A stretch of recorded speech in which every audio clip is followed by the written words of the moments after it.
शक्तीपीठ महामार्ग आता त्याची आवश्यकता नाही आहे।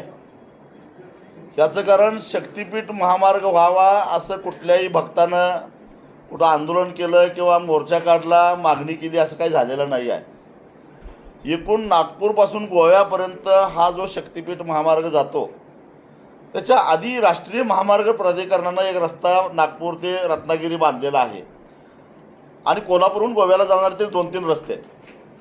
त्या रस्त्यावर ट्रॅफिक जाम झालेली घटना कधीही घडलेली नाही आहे।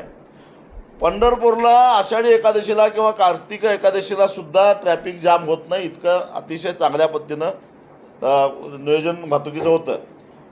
तुळजापूर असेल, पंढरपूर असेल, कधीच वाहतुकीची समस्या अलीकडच्या 4-5 वर्षामध्ये जाणवत नाही। जेव्हा नागपूर रत्नागिरी राष्ट्रीय महामार्ग पूर्ण झाला त्यावेळेपासून राष्ट्रीय महामार्ग प्राधिकरणानं जो रस्ता बांधलेला आहे त्याच्या एका सांगली जिल्ह्यातल्या टोल नाक्यावर आम्ही चौकशी केली।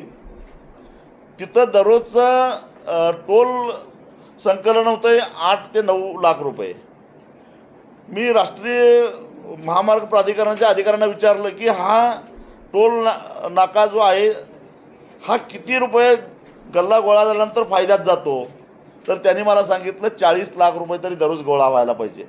म्हणजे आधीच सरकारनं बांधलेला जो रस्ता आहे तो तोट्यात चालला आहे, त्यामुळं त्या टोलचा आता मुदत वाढवावी लागणार आहे। असं असताना याच रस्त्याला समांतर, कारण नागपूरपासून अगदी कोल्हापूरपर्यंत हे दोन्ही रस्ते समांतर आहेत। काही ठिकाणी 20 किलोमीटर अंतर आहे 2 रस्त्यामध्ये, काही ठिकाणी 2 किलोमीटर अंतर आहे आणि कोल्हापूर जिल्ह्यामध्ये आल्यानंतर ते एकमेकाला क्रॉसच करतात। असं मग हा नवा महामार्ग काढायचं कारणच काय?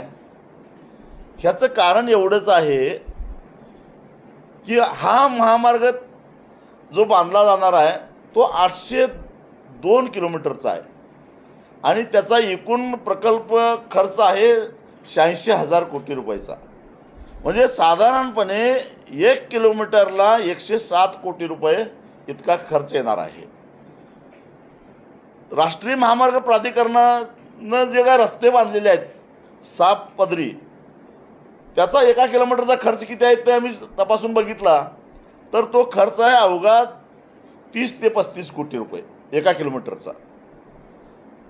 म्हणजे जिथं ब्लॅक सॉईल आहे, जिथं भरावा टाकावा लागतो, एखादा पूल बांधावा लागतो तिथं 35 कोटी, जिथं माळ रान आहे, खाली बेस कठीण आहे, खडक आहे, त्या ठिकाणी 30 कोटी। पण 30 कोटीला 1 किलोमीटर होणारा रस्ता जर का 107 कोटीला होत असेल तर या 12 जिल्ह्यातल्या किती लोकप्रतिनिधींचा हात ओला होणार आहे, सरकारमध्ये असणाऱ्या किती लोकांच्या पुढे हा हिस्सा जाणार आहे आणि ठेकेदारांना किती याचा लाभ होणार आहे? कारण हा सारा पैसा हा टोलच्या माध्यमातून वसूल होणार आहे। यातला 1 रुपयासुद्धा राज्य सरकारचा नाही आहे। हा सारा पैसा खाजगीकरणातून भांडवल उभा करून जागतिक बँकेचं कर्ज काढून उभा राहायचं आणि त्याच्यानंतर टोलमधून ते कर्ज फेडायचं आहे। म्हणजे तुळजापूरला, पंढरपूरला, औंढा नागनाथला किंवा महालक्ष्मीला जाणाऱ्या भक्तांनीच या रस्त्याचे पैसे भरायचे आहेत।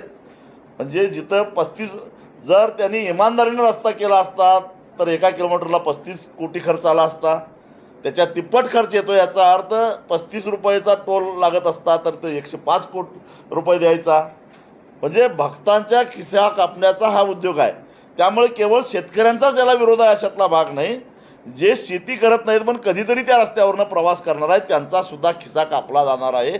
हे लक्षात ठेवून सगळ्यांनीच या रस्त्याला विरोध केला पाहिजे अशी आमची भूमिका आहे। इंद्रजित सावंत ही वादातीत व्यक्ती आहे, म्हणजे कधीही ते कुठल्या वादात पडत नाही आणि जे काय आहे ते इतिहासाला धरून ते बोलत असतात।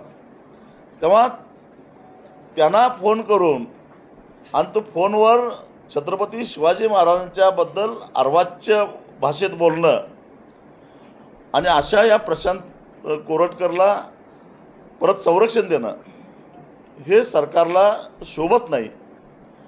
तेव्हा मुख्यमंत्र्यांनी याच्या संदर्भातली ठोस भूमिका, मुळामध्ये प्रशांत कोरटकर राज्याबाहेर गेलाच कसं, या प्रश्नाचं उत्तर मुख्यमंत्र्यांनी दिलं पाहिजे। आणि त्यामुळं कोल्हापूरच्या जनतेनं जर का त्यांना जाब विचारला तर काय ते चुकीचं आहे असं मला वाटत नाही.